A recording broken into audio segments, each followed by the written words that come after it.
So this is Oberlin, or was Oberlin, for it is gone, merged into a growing metropolis at a loss of its distinctive character, caught in the whirlpool of progress. A Negro town formed not of necessity or compulsion, but possessed of vitality and charm. It produced artisans and artists, doctors, lawyers, dentists, teachers, preachers, at a rate above the average of the city as a whole and above the average of the state that contained it. I was born there in the dear, dear days of long ago. Lemuel Graves, 1950.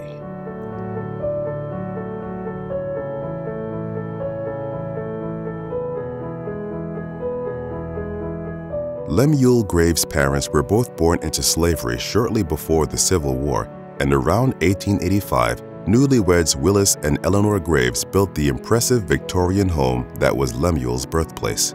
By 2015, the 130-year-old home seemed destined for demolition. Purchased for development, the property was only protected by a 1 year's demolition delay and by the goodwill of its new owner. The house was a rare reminder of Oberlin, the proud Black community founded after the Civil War, 2 miles west of the North Carolina state capital in Raleigh. In 2002, only 5 Oberlin structures were listed in the National Register of Historic Places. Not many, considering that Oberlin was once the home of 1,200 people. Even that designation wouldn't save the Graves home from the fate that had befallen much of Oberlin. A few doors away, the home of Reverend Plummer T. Hall and his wife Delia was in similar straits. The Halls were also born into slavery, and they built their new home in the 1880s. The house had suffered many indignities in recent years, from foreclosure to massive termite damage. The long vacant house sat on the public right-of-way and encroached on the neighboring lot lines. Fortunately, the house had been acquired by the Raleigh Historic Development Commission. But what does one do with a very modest and seriously dilapidated house sitting on real estate worth more than $500,000? With 2 of the 5 National Register properties in Oberlin in trouble, something had to give. I am persuaded that these houses are going to be telling a story a century from now that's a really important story. And that's one of the things about preservation. Once you have buildings like these and they get lost, the stories get lost, the history gets lost. And in the case of Oberlin, unless you have the visual, tangible reminders of places like these houses, the whole story will be gone.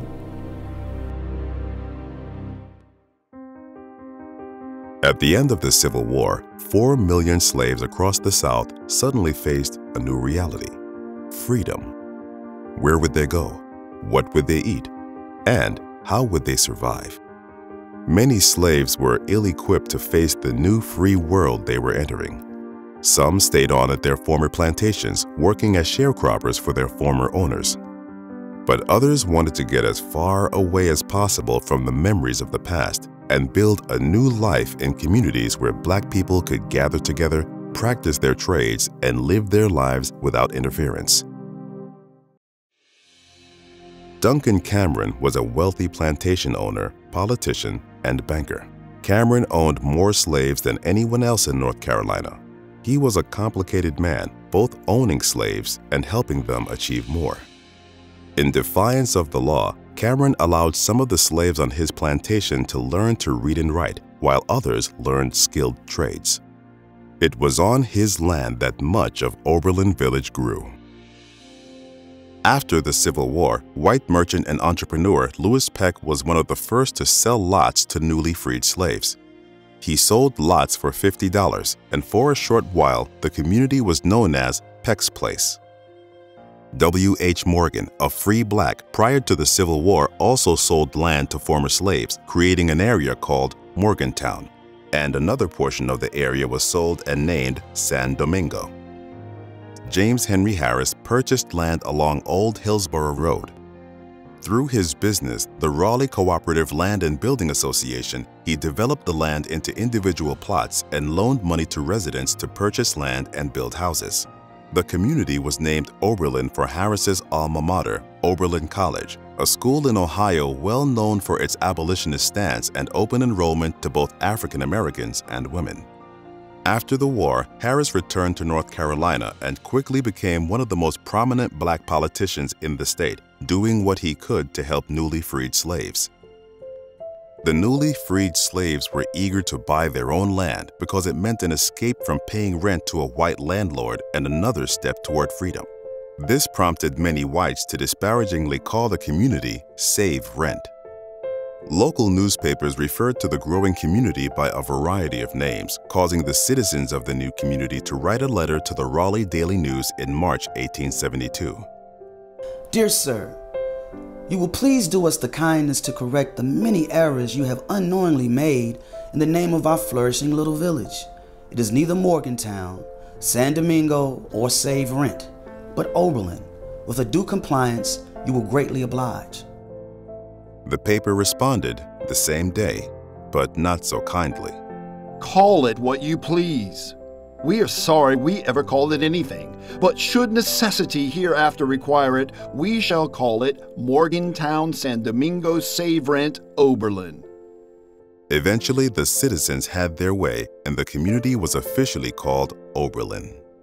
Oberlin's 149 acres primarily consisted of farmland and a few dirt roads. In 1870, there were only 20 black families living in the new community. But by 1872, a reporter wrote that Oberlin was Raleigh's principal suburb and was composed almost exclusively of colored families who are represented as very industrious and thriving. It has increased so rapidly within the past few months that it will soon require a municipal corporation of its own.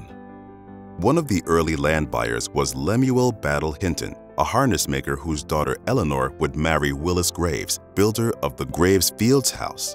In 1869, Hinton bought what came to be identified as Lot Number 2 in Oberlin.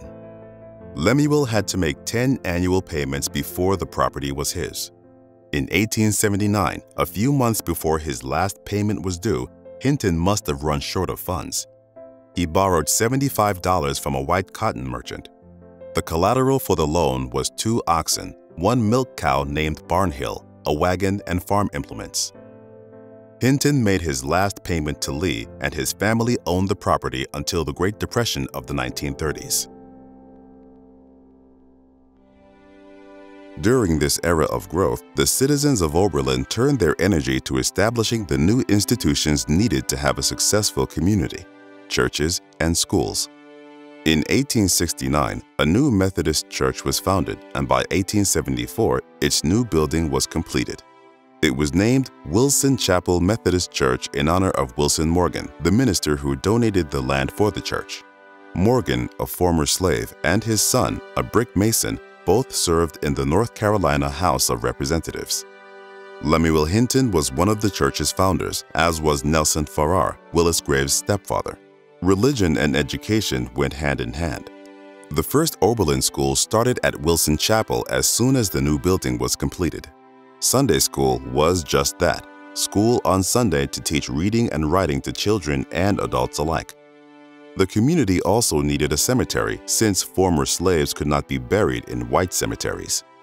In 1873, Nicholas Pettiford sold a 1-acre tract to the people of Oberlin to be used as a cemetery. Through the decades, some of Oberlin's most prominent citizens were buried there. It is a sacred place full of stories.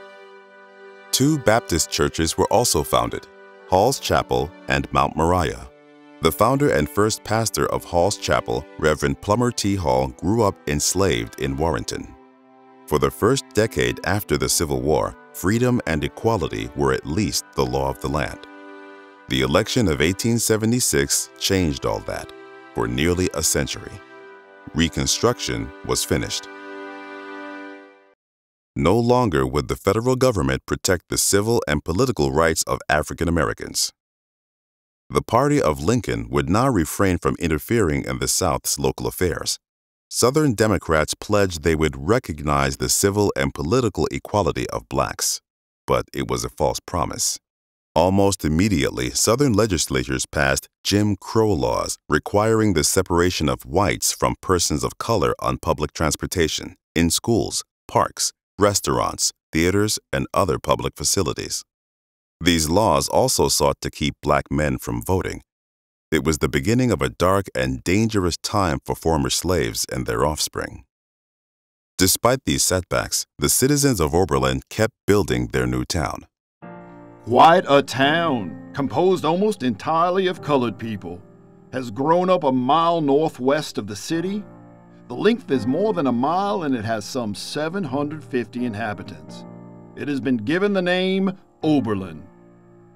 Raleigh City Directory, 1880. In 1880, more Oberlin residents owned their own land than anywhere else in Raleigh. 90 African-American landowners each owned from $200 to $500 worth of property. Not only was home ownership burgeoning, Oberlin School outgrew its space in the church and now had 100 pupils, so a new schoolhouse was built. In addition to reading, writing, and arithmetic, boys learned trades and girls learned domestic services. It was in this environment that the young ambitious brickmason Willis Graves married Eleanor Hinton, and they built their impressive new home. It's interesting to us that the Graves named the house Oakcrest. We have no idea why, but we can guess that maybe they were proud of their house and they were going to name their house the same way that the plantation owners named their plantations. Nearby, Reverend Plummer Hall's home served as the church parsonage. Hall preached one Sunday a month at the chapel. In 1896, things changed again. The U.S. Supreme Court made a landmark decision in the case of Plessy versus Ferguson. It upheld the constitutionality of racial segregation as long as the segregated facilities were equal in quality. In reality, separate was rarely equal. 2 years later, in the fall of 1898, Willis Graves ran for a seat in the North Carolina House of Representatives. In light of the steadied loss of civil and voting rights for African Americans in North Carolina, it was a bold move. The local News and Observer railed against his effort, calling the attendees of a political rally a mob and describing Graves as a very black man with a voice like a foghorn. Willis lost. Just 2 days after that political rally, Wilmington erupted in violence as local Democrats burned down the local African-American daily newspaper and forced duly elected Republican officials out of office. In Raleigh, as in some other southern cities, the biggest political and social event of the year for blacks was Emancipation Day, celebrated on January 1st. Hundreds attended all-day events that included speakers, choirs, political debates, and dinner. Key state and national officials and members of both races would often attend the ceremonies. Willis Graves was honored as the main speaker at Raleigh's Emancipation Day celebration. January 1, 1899 must have been a gloomy day indeed for Raleigh's African Americans. Over the previous 2 decades, they had systematically been stripped of civil, economic, and voting rights and relegated to second-class citizenship. By 1901, there were no African American congressmen, North Carolina's George Henry White of Tarboro being the last. More than 90 years would pass before North Carolina elected African Americans to Congress. Despite this, the village of Oberlin continued to mature into a stable, prosperous, largely African American suburb of Raleigh. By this time, there were at least 200 black towns and communities nationwide. Black towns provided a nurturing environment, shielding residents from the everyday racism of white society and offering them opportunities they did not otherwise have. In 1911, a new Wilson Temple Methodist Church was constructed on the foundation of the original Fellowship Hall. This beautiful building represented one of the spiritual centers of the village where people gathered to sing, pray, discuss the news, and socialize. In 1912, the leaders of Hall's Chapel and Mount Moriah Baptist Church agreed to merge their churches. The new church was called Oberlin Baptist Church. They constructed an ambitious new church next door to the Graves house. In 1914, a New York newspaper article described Oberlin as a unique village of 1,200 inhabitants. The neat-looking buildings are artistically painted, and the front yards are planted with rose bushes and other shrubberies. In 1916, the old frame school was acquired by the Raleigh Township School Committee and replaced by a modern two-story brick segregated public school of 8 classrooms, a library, and an auditorium. In the early 1920s, Oberlin was annexed by the city of Raleigh. Oberlin Road was paved, new fire hydrants were installed, as well as water and sewer lines. It was a big change. Oberlin residents now had to pay city taxes. In addition, new white suburbs now abutted Oberlin and kept it from growing.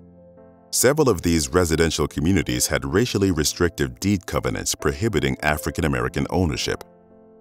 Unable to grow, the community suffered, and many residents joined the Great Migration and moved north to seek better opportunities outside of the Jim Crow South. 4 of Willis and Eleanor Graves' children joined that migration. The Great Depression was tough for the people of Oberlin and proved to be the beginning of the end for this once vibrant community.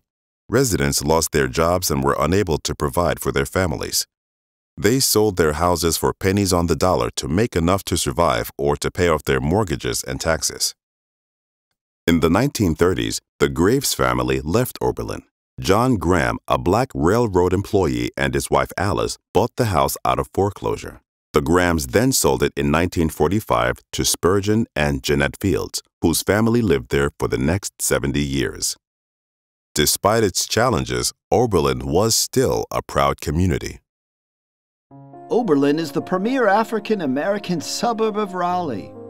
The village has a population of approximately 1,000, housed in about 100 residences along Oberlin Road and about 75 houses along the streets to the west.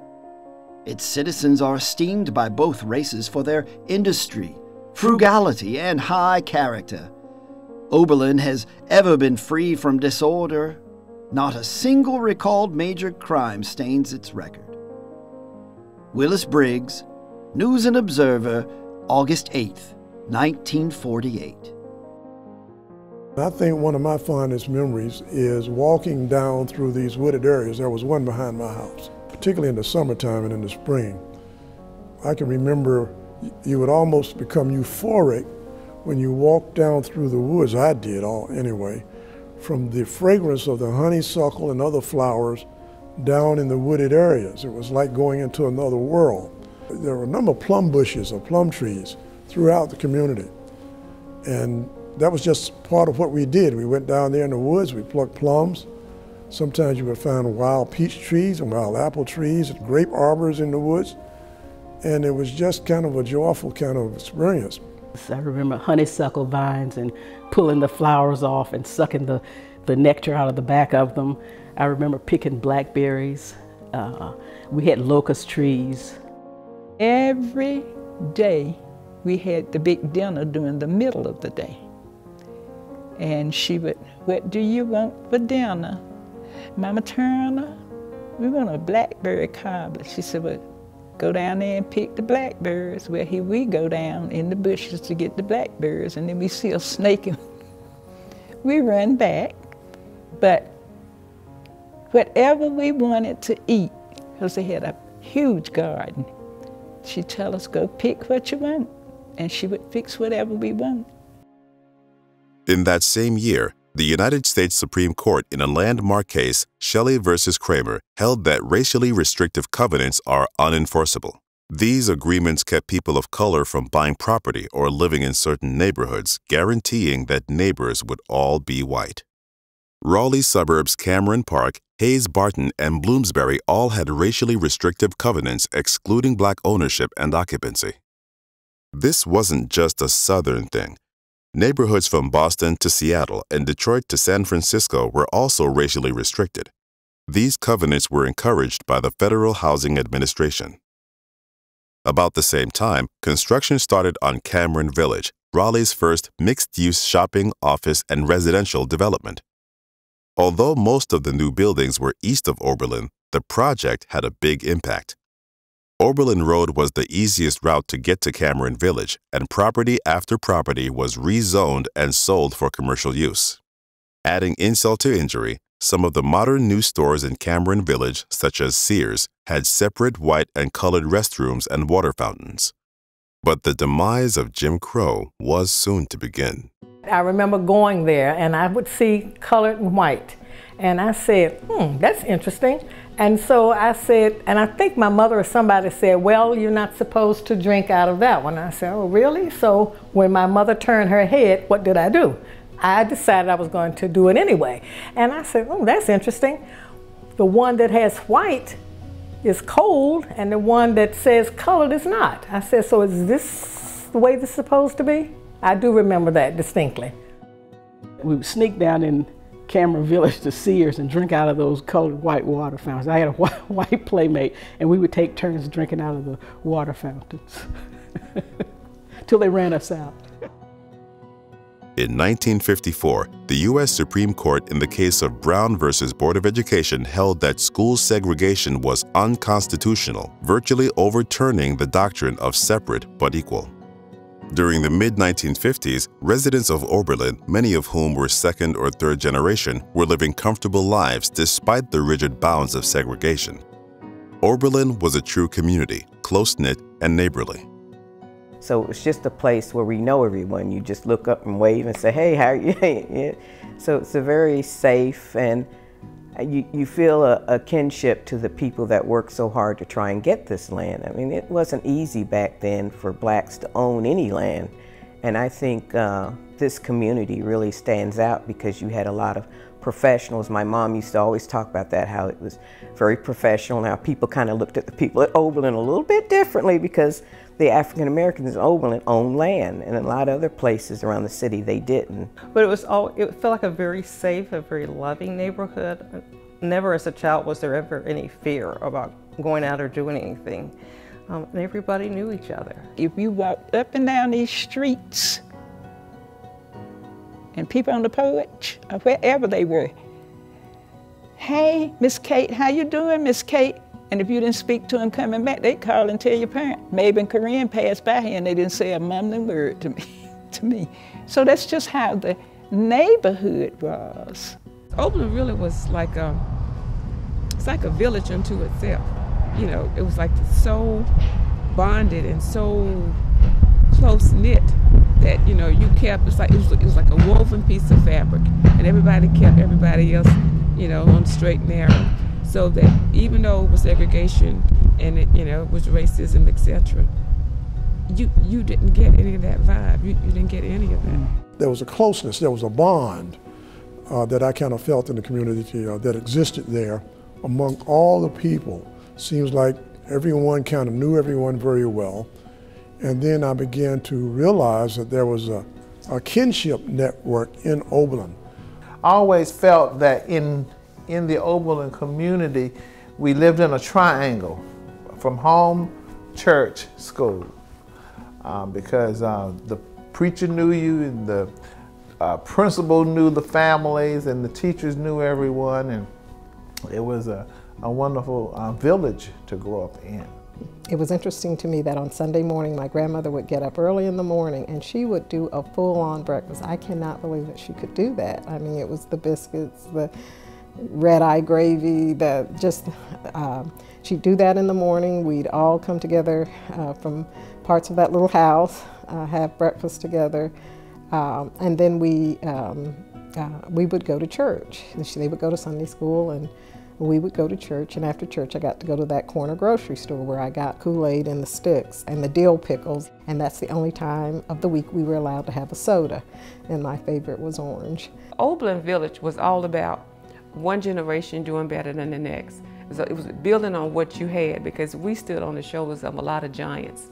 You know, education was stressed by all the teachers, and it was important to my parents, and I'm sure all the other parents in the community. It was just a big deal, you know, to get educated and to be able to take care of yourself. And then, you know, people talk a lot about those books that we had. They were used books, because when we opened the books up, it would have it'd be stamped with the name of one of the white public schools in it. But we learned from them nonetheless. It was particularly tragic when Wade Avenue was built. The new road with a large interchange on Oberlin Road split the community in two. Numerous Oberlin homes were demolished for the project, but the fracturing of the community was the greatest toll. I've often used Oberlin Road as an analogy to a human being, because Oberlin Road was the main street for this village. And the head was cut off by Hillsborough Street, the feet by Glenwood, and then Wade Avenue was just pretty much a gutting. It's just right in the middle there. And this is a story, unfortunately, as I go out more and attend more conferences or speak with different people, this was a norm for Black America. It's always seemed like the Black community was the best way to build a highway or a best road. And you can see that very visibly here in Raleigh. If you look just one street over, you can see these older homes, and you can say, well, why not that street?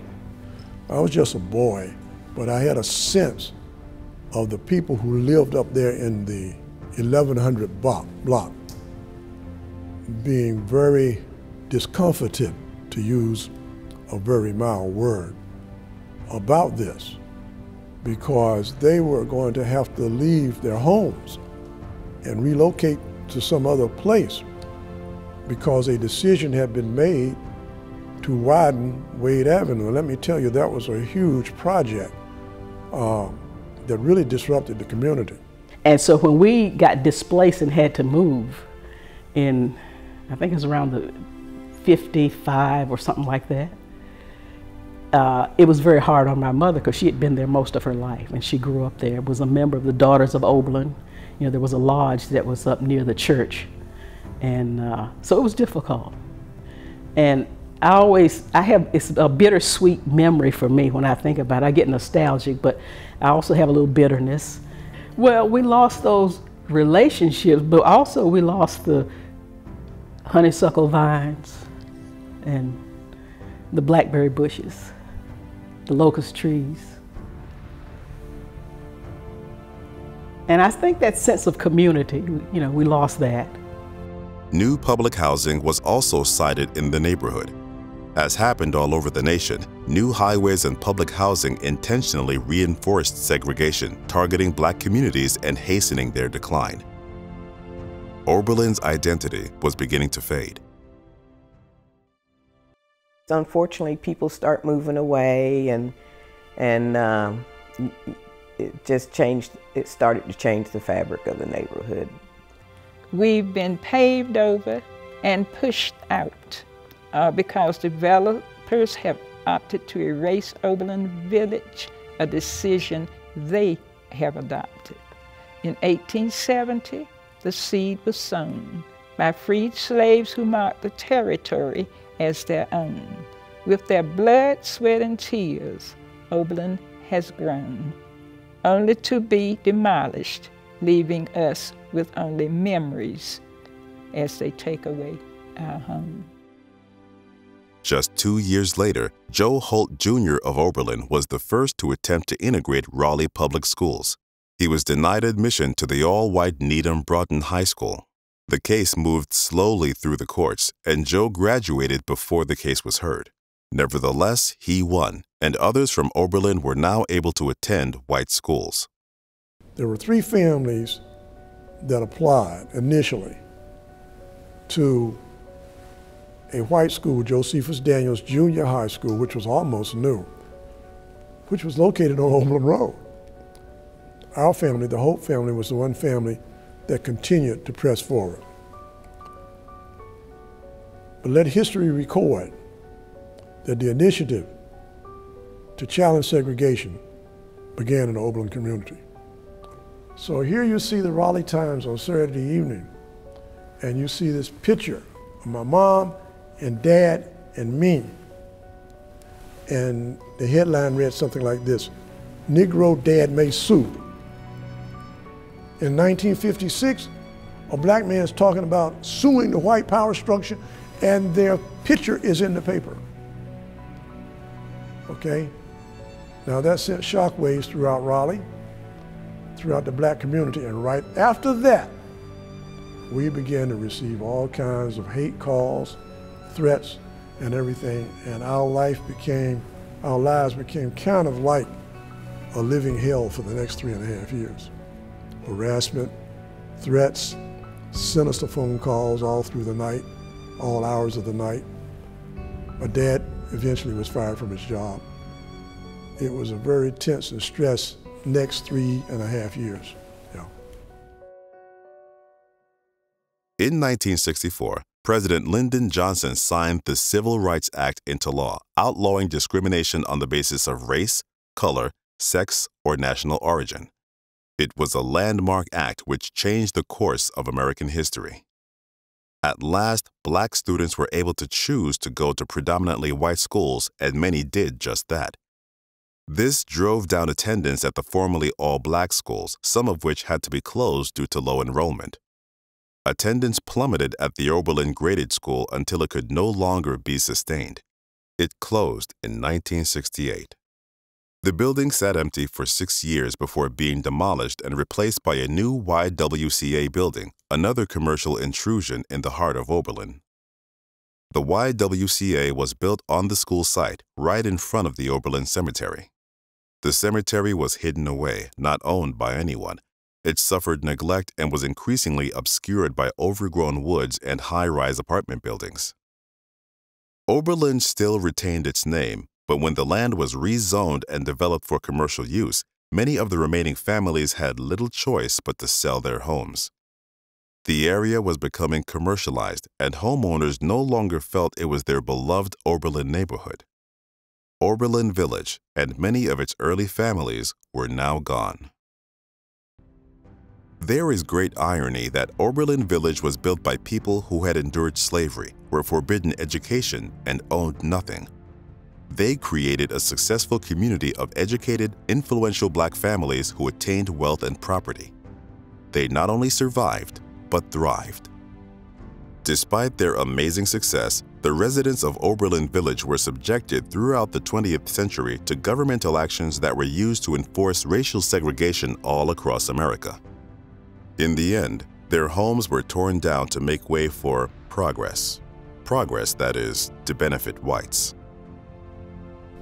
Well, what I knew as Oberlin as a community has virtually gone. It's lost. It hurts me to say that, but it's simply a fact. You know, there are some developers who are really special people, and they get it. You know, they understand that. They understand that the way a community presents, if you have small single-family cottage-style homes, maybe it doesn't make the best sense to put McMansions in there. Developers, you know, that's their profession, and they're there to make money. They're not necessarily there but I think the good ones, the great ones, are those that are sensitive to where they're building and how they're building, and work with communities to do that. For many freedmen cities in America, that marked the end of the story. But Oberlin is not just any freedmen's community.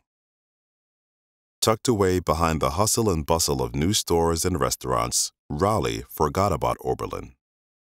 Ironically, the area is now best known as Cameron Village, named after the state's largest slave owner. But since the early 1990s, the story of Oberlin has received renewed interest. The first wave of Oberlin houses were awarded historic landmark designations.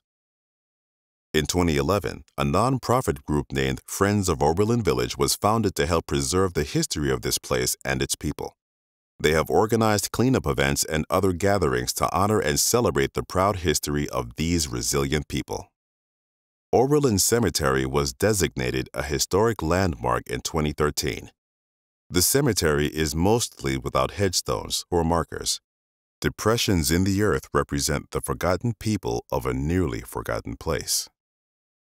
New apartments and commercial development was springing up along Oberlin Road, and we knew that the last houses along Oberlin were going to be in trouble. Two were in immediate danger, and we had to do something. In 2016, Preservation North Carolina had a crazy idea. Move the Hall House back from the right-of-way and move the Graves Fields house a few hundred feet to sit next to the Hall House. Join the houses together and create a space that Preservation North Carolina could occupy as its new headquarters. Preservation North Carolina is a nonprofit organization that works to save the endangered properties around North Carolina. We jokingly call ourselves the animal shelter for historic buildings, and that analogy works great. The project turned out to be even more difficult than anyone could have imagined. The houses had been built with whatever labor and materials could be obtained by their ambitious builders. The framing didn't remotely meet modern code. Moving the houses would require additional reinforcement. Measurements had to be taken, walls stabilized, basements constructed, plans approved, and funds raised. Permits were slow to be issued because the project didn't match modern codes. After the grading permit was finally issued and work began in earnest, more than 2 feet of rain fell within a few weeks. The newly dug basement looked like a muddy swimming pool. Finally, the 2 houses were ready to be moved to their new sites. The relocation of the Hall house was relatively simple, since it was just going over and back. The Graves house was more complex. One of the fascinating things about the work on the Graves house is we realized that Willis Graves was building this house with the materials he could come up with, and wherever he came up with them. Nothing matches. The baseboards in one room don't match the baseboards in the next room. The doors in one room don't match the doors in another room. Even in some cases, the wainscot on one side of the room does not match the wainscot on the other side of the room. I have to admire the dickens out of this, because they were making a grand house with whatever they could come up with. And it doesn't meet code in the modern sense, and that was one of our complications in working with this project. On a cold and blustery night, with snow in the forecast, the main body of the Graves house was finally moved nearly 2 years behind the original schedule. The route was tightly confined. There were only a few inches to spare between a large tree and the back corner of the Oberlin Baptist Church. Onlookers cheered when the house narrowly cleared the corner of the church, and soon the house was placed into position beside the Hall house. It was well worth the effort when the 2 homes were finally settled in their new locations, side by side. They were fitting neighbors. Since then, the loving work of restoration has transformed these 2 homes, built by former slaves, into highly visible storytellers about Oberlin and the families who lived in them. So I am just very happy that Preservation North Carolina has stepped in an effort to save these homes, and it's just given us another sense of pride that they wanted to do that. We were so worried that the homes would be lost, but thanks to them, they've stepped in and they've revived them again. I think it was destiny that PNC has the house, that they moved it. I think it's going to be a great teaching tool for a lot of people. People can see it, and those who are inquisitive can inquire about it. And that's how you learn. You have to live history in order to figure it out. And you say, oh, I remember that, I did that. And I think that that house, with the 2 names on that house, I mean, they'll be here long after we're gone. So the fact that we did something to perpetuate it and let it continue, I just think it's a beautiful thing.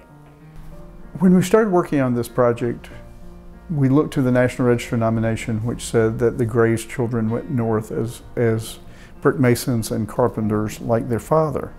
And that could not have been farther from the truth.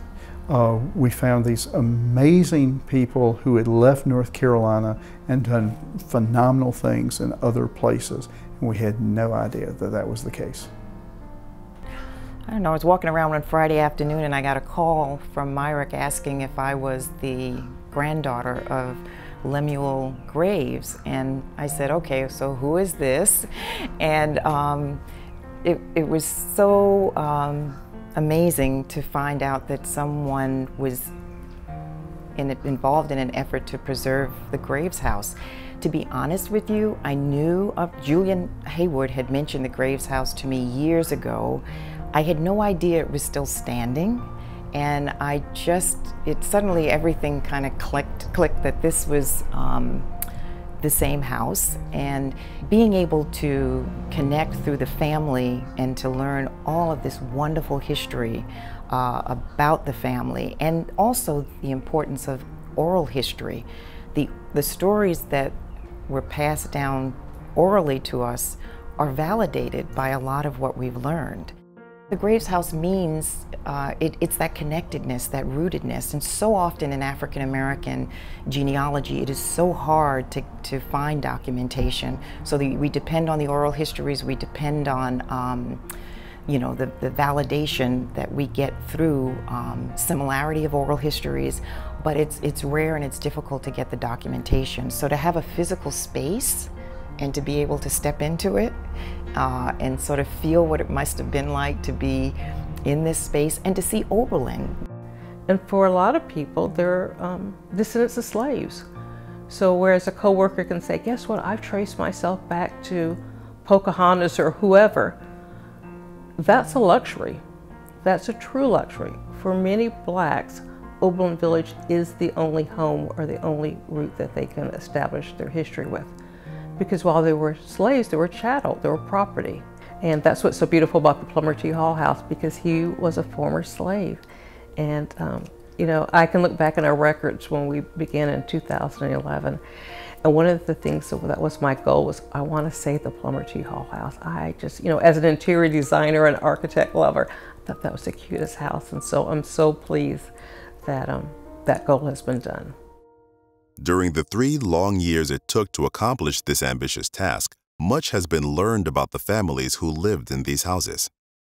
Both houses were built in the 1880s by freedmen after the Civil War, and both families were prominent in the development of Oberlin. But so much more has been learned about these remarkable people and Oberlin. The Plummer T. Hall house was built by Reverend Hall as a wedding present for his bride, Delia, in the late 1880s. Hall was the first pastor of Hall's Chapel, which later merged with Mount Moriah Baptist to become First Baptist Church of Oberlin, now simply Oberlin Baptist Church. His congregation built an office for Reverend Hall to the right side of his home. He could receive church members through the office door off the porch rather than through the house. At about the same time, the house was similarly expanded to the left side and the porch gazebo added. Despite its impressive appearance, the house remained quite small. Willis Graves built this 2.5-story frame Queen Anne house around 1884. The house, with its wraparound porch and stained glass windows set in shingled gables, was considered one of the most stylish residences built in the Oberlin community. Willis Graves' mother, Viney, was an early investor in property in Oberlin, buying a large lot there in 1871. In 1881, this woman of color, born into slavery, won a real estate case in the North Carolina Supreme Court that served as legal precedent for years. Before St. Augustine's became a college, all 6 of Willis Graves' children attended St. Augustine's School for high school, since Raleigh had no high school for black students until 1924. All attended Shaw University. Founded in 1865, it is the South's oldest historically black college. All but one of the surviving Graves children moved north during the Great Migration. Son Lemuel went to Cornell University, an Ivy League school in New York State. At Cornell, he was the first student to be inducted into Alpha Phi Alpha, a prominent African-American fraternity. He then did graduate work at Columbia University in New York City. After several years of teaching at Florida A&M College for Negroes, he returned to Raleigh to found his own business. He was a professor and businessman who was included in Who's Who in Colored America. Around 1933, Lemuel and Louise Graves moved to Harlem with their children and took their father Willis, now a widower, with them. The Graves left 11 properties in tax foreclosure. Since they lived well in Harlem, it would seem that their Raleigh properties were so worthless that they just walked away and never turned back. Son Willis Jr., also known as Bill, went to Howard University School of Law and moved to Detroit, where he became a prominent civil rights attorney. He was one of the first African-American members to be admitted to the Michigan bar, and he argued several civil rights cases before the Michigan Supreme Court. Early in his career, Bill worked with Clarence Darrow, one of the nation's most famous defense attorneys, on the Sweet trials in Detroit in 1925 to 1926. It was a time when people resented your moving into their neighborhoods And they showed it. They would come out and protest, as you have a right to do in America. But that evening, Dr. Sweet's younger brother, who's Henry, he was an attorney, and another brother who was the dentist, they decided they would protect anyone that stepped on the premises. So that was a terrible incident. Young man was killed. But nobody knows who did it. In one of the most celebrated trials of the 20th century, an all-white jury acquitted African-American Dr. Ossian Sweet of murder charges, following one of the most eloquent defense summations in American judicial history. Most notably, Bill Graves worked with Thurgood Marshall on the 1948 landmark U.S. Supreme Court case, Shelley v. Kramer, which made racially restrictive covenants unenforceable. Like his brother Lem, Bill Graves was included in Who's Who in Colored America. Willis Graves and Francis Dent, first of all, they were active, very active with the NAACP here. They were leaders in the Wolverine Bar Association, which is a predominantly black bar association. But they really became famous in legal history around a restrictive covenant case. It's a landmark decision of the United States Supreme Court. It outlawed as unconstitutional the judicial enforcement of restrictive covenants. And so they were knocked down. Dent and Graves worked hard, labored long, devoted a lot of their time and efforts to bring that about. And I think the community responded, and they've been revered in the legal lore and legal history sense, and they richly deserve the honor. Willis's grandson, Lem Jr., also known as Gene, grew up just down the street from his grandparents' home in Oberlin. He became one of the nation's most prominent African-American journalists at the time. He and two others were the first journalists of color to accompany a president as part of the official entourage. For more than a decade, Gene worked in Paris in a high-level position for the U.S. Department of State. While working on the Marshall Plan, Gene wrote extensively about life as a black man in Paris, where discrimination was minimal compared to the States. He was selected by President Kennedy to head Voice of America for Latin America, a rare presidential appointment in the early 1960s. In 1945, Spurgeon and Jeanette Fields purchased the Graves Fields house and brought new life to the home where they raised 3 daughters and a son. Like Willis and Eleanor Graves, Spurgeon and Jeanette placed the utmost value on faith, education, and hard work. They too were pillars of the Oberlin community, their home a gathering place for many church and neighborhood events. Spurgeon worked for Raleigh's News and Observer for 3 decades. The News and Observer, North Carolina's largest newspaper at the time, was owned and operated by Josephus Daniels. Daniels was Secretary of the Navy during World War I and widely known as an outspoken segregationist. His political views and beliefs about race were often featured in cartoons and editorials in the News and Observer. And yet, contrary to his beliefs, Josephus Daniels' most trusted companion in his later years was his chauffeur, Spurgeon Fields. Grandfather Josephus had that really nice house up there on Caswell Street called Wakestone, between Caswell and Glenwood, and they were able to hire Spurgeon to come and work with them up there. And then Spurgeon went to work full-time with them when they came back from Mexico. And he worked with them until Grandfather died in '48.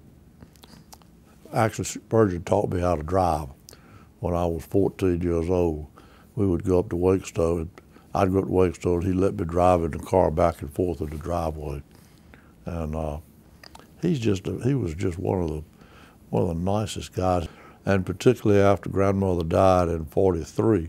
She died in '43, Grandfather died in '48, and Spurgeon slept over at the house, I think, almost every night, except when some family was staying there. And so he was heavily involved in working with, and also Grandfather didn't know how to drive. And so Spurgeon drove him to wherever he was going and did that for the whole time that he was here. Spurgeon's close relationship with the Daniels family is fascinating for us to consider, having come a long way from Willis Graves' despair on Emancipation Day, 1899. It is incredible that these former slaves, when given the freedom and opportunity, soared in their community. They worked against all odds to provide for their families and help them take advantage of their newfound freedom. Their children and grandchildren became doctors, nurses, lawyers, pharmacists, business owners, law enforcement officers, teachers, college professors, among other professionals. What they achieved is nothing short of miraculous, given the roadblocks they started with. One of the very good things that has happened, and we fought a long, hard battle for this to happen, is that Oberlin, or parts of Oberlin, have been designated as a historic district. There's a historic overlay. The future of Oberlin, a part of it at least, bodes well in that sense. I just hope its story will be entrenched in posterity. And that's one of the reasons I appreciate what Preservation North Carolina is doing, you know, to preserve the history of this very important community. And it creates a nice walking path, I think, between those homes and the cemetery and the Ladder House and the community deli and Wilson Temple and Oberlin Baptist. It's all just a very nice piece of patchwork, I'll put it that way, to have people go by. And it really, there is a difference when you walk it versus when you drive it. It's so important, I think, to capture and to preserve the rich history that Oberlin was. We're very ahistorical as a society, as a country, but the more we learn, the more we understand what resilience there has been in the African American community, and how important it is to preserve that legacy. People, I mean, we're bad across all groups, so you know, we're just not very good with reaching back and knowing where we came from. But it's so rooted when you feel so rooted when you understand where you've come from, and all the sacrifices that were made to allow you to advance to the point where you are. And I feel deeply blessed and fortunate to know about Oberlin and to know the role that my ancestors played in it, and the fact that it's going to be preserved and that other people will know of it. While work was ongoing to save the houses and the stories of its proud inhabitants, a new public art installation was in the making, right across the street. Former Raleigh Mayor Smedes York commissioned artist Thomas Sayre to create Oberlin Rising, to pay tribute and memorialize the founding freedmen and the generations that followed. Oberlin Rising consists of 5 tall earth-cast markers that bend gently toward ancestral gravesites. York's father had been on the school board when Joe Holt's application to attend Needham Broughton High School was rejected. Poetry written by African-American poet Howard L. Craft captures forever the warm memories of life in Oberlin. Oh, Oberlin, where churches rose built by the God-fearing, where those who once played with marbles and dolls stood against segregation, where faith feeds souls as only belief in home can. Your progeny's branches strong with green leaves, the seeds from their fruit carried by the wind. You grow evermore in heart, mind, and body, taking root in tomorrow, nourished by yesterday. This is a story that needs to get out. Truth crushed to the ground will rise again.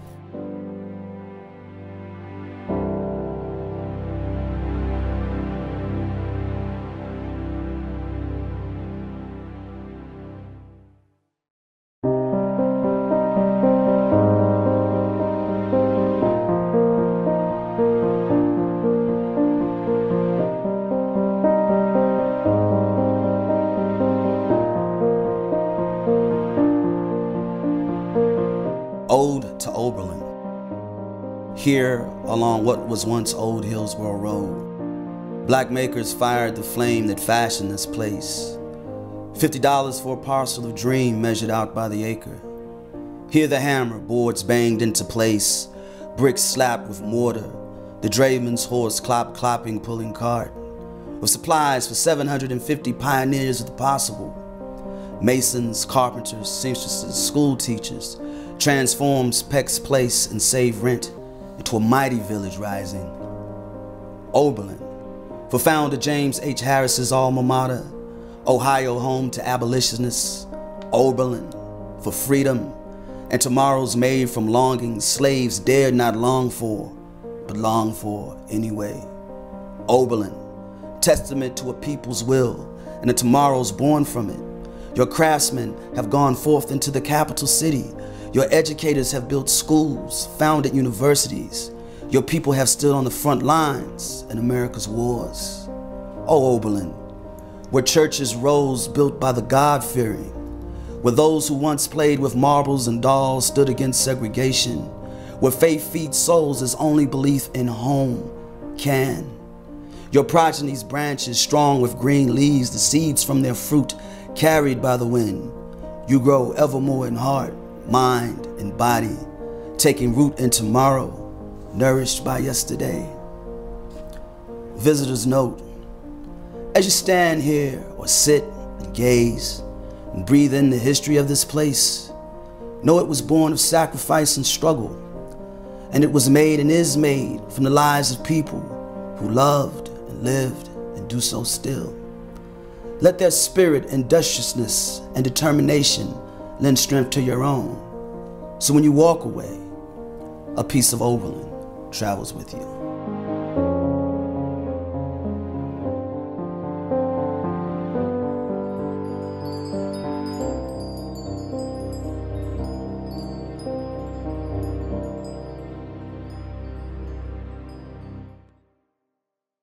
To learn more about Preservation, North Carolina, and the effort to preserve the Hall and Graves Fields houses in Oberlin, visit preservationnc.org.